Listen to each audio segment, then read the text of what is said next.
আমি আপনার একটা চুম্বা দিয়ে বসে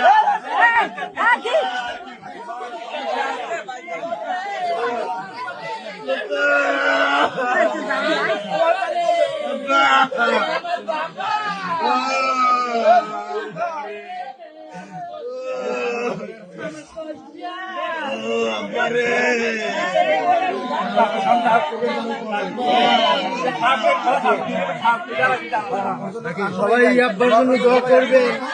আমি যদি কারোর সাথে ভুল করে থাকি মাফ করবে।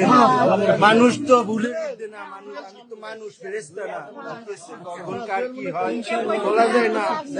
ইনশাআল্লাহ আব্বার কথায় কারো যদি ব্যথিত হয়ে থাকেন, কেউ যদি মনে কষ্ট পান, আমি আব্বার হয়ে ক্ষমা চাই। সবাই আব্বার জন্য দোয়া করবেন, ঠিক আছে? আমার জন্য দোয়া করবেন।